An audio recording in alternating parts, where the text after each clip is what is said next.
Scientists were finally able to answer questions about the origin of the universe. 20वीं शताब्दी में वैज्ञानिक finally इस question का आंसर देने में सक्षम हो गए थे, वो एबल थे कि यूनिवर्स का मूल क्या है. We now know that everything began with the big bang about 14 billion years ago. हम अब ये जानते हैं कि एवरीथिंग इज़ बिगैन मतलब सभी की शुरुआत 14 बिलियन ईयर्स पहले एक बिग बैंग यानी कि महाविस्फोट से हुई थी. At that time the entire universe was contained inside a bubble that was thousands of time smaller than A pin head. उस समय ये पूरा ब्रह्मांड एक पिन के हेड, बहुत छोटा सा पिन हेड होता है, एक पिन हेड से भी 1000 टाइम्स छोटा था. It was hotter and denser than anything we could ever imagine. हम जितना भी गर्म से गर्म और घने से घना सोच सकते हैं, उससे भी अधिक गर्म और डेंस था. When the bubble suddenly exploded, तब जब ये बबल अचानक से फटा, the universe that we know today was born, जिसे आज हम यूनिवर्स कहते हैं, उसका जन्म हुआ. In a split second the universe went from smaller than a single atom to bigger than a galaxy. और देखते ही देखते ये पूरा यूनिवर्स, पूरा ब्रह्मांड एक फैलता चला गया. Ever since it has been expanding outwards at rapid speed, और बहुत तेज़ गति से ये एक्सपेंड होता चला गया. The universe today is millions of time bigger than it was when it began. जब यूनिवर्स की शुरुआत हुई थी, तब से लेकर आज तक ये मिलियंस ऑफ टाइम्स बड़ा हो चुका है. No one knows the actual size of the universe. कोई भी यूनिवर्स का एक्चुअल साइज नहीं जानता. Because we can't see the edge, क्योंकि हम एज को नहीं देख सकते. If there is even one, what we know is that the universe visible from the earth is at least 93 billion light years across. A light year is the distance light travels is 1 year. Light year की दूरी लगभग एक साल में तय होती है. The universe contains billions of galaxies each containing billions and billions of stars. ब्रह्मांड में बिलियंस गैलेक्सीज हैं और प्रत्येक गैलेक्सी में मिलियन और बिलियन तारे कंटेन हैं, यानी कि वहाँ पर शामिल हैं. With the coming of rockets, space shuttles, satellites and deep space probes, we have been able to view earth and our solar system from completely new perspectives. आज हमारे पास रॉकेट्स हैं, स्पेस शटल्स हैं, सैटेलाइट्स हैं, जिनसे हम जो भी हमारे मन में प्रश्न है, प्रोब्स का मतलब होता है प्रश्न, जो भी हमारे मन में प्रश्न होते हैं, वी हैव बीन एबल, हम उनके बारे में जानकारी इकट्ठा करते हैं, अर्थ का व्यू ले सकते हैं और सोलर सिस्टम को पूरी तरह से एक नए एंगल से देख सकते हैं.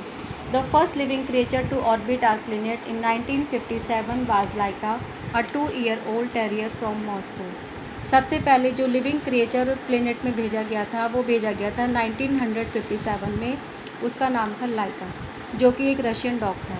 और इसके अलावा एक 2 साल का टेरियर था, जो कि मॉस्को से था, ये भी एक डॉग था.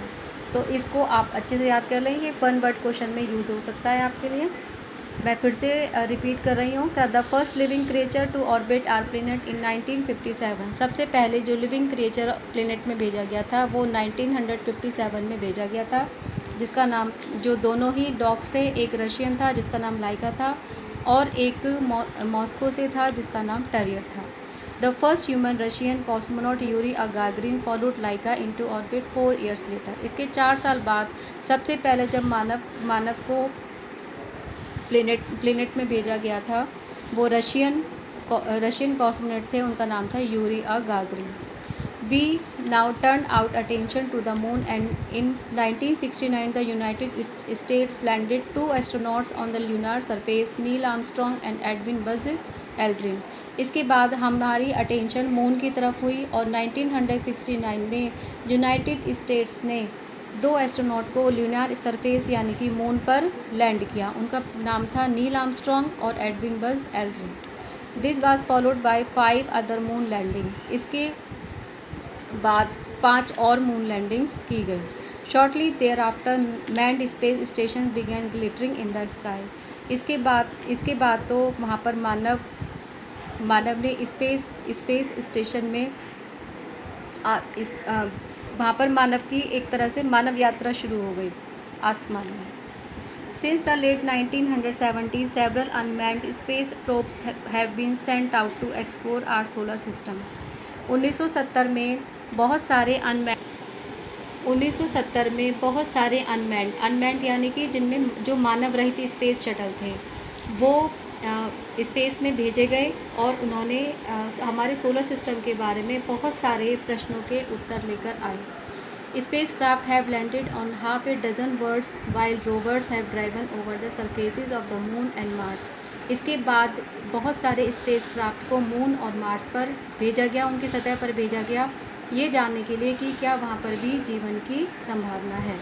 In July 2015, the New Horizons probe beamed extraordinary images of Pluto and its satellites Charon as it flew by the farthest planet in our solar system and out into deep space. 2015 में एक नए probe मैंने आपको पहले भी बताया था, probe means होता है प्रश्न. एक बहुत ही एक्स्ट्रा ऑर्डिनरी इमेज प्लूटो की एक बहुत ही एक्स्ट्रा ऑर्डिनरी इमेज हमारे पास आई. वो सैटेलाइट का नाम था चारोन सैटेलाइट से एक इमेज ली गई प्लूटो की.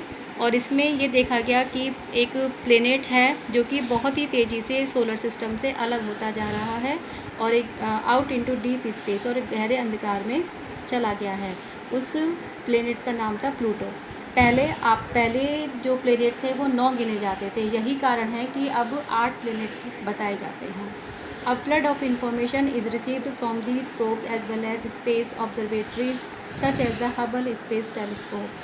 Hubble Space Telescope की सहायता से हमें फ्लड के बारे में भी इंफॉर्मेशन मिल जाती है और इसके साथ साथ हमें स्पेस के बारे में भी बहुत सारे ऑब्जर्वेटरीज यानी कि बहुत सारी खबरें या खोज हमें मिलती हैं.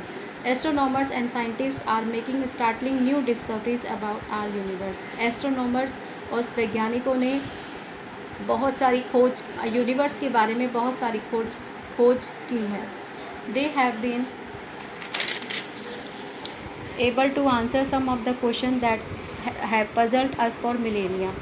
आज वो इस क्वेश्चन का आंसर देने में एबल हैं जो हज़ारों साल पहले हमारे लिए एक पज़ल बना हुआ था. मिलेनिया मतलब होता है हज़ारों साल पहले.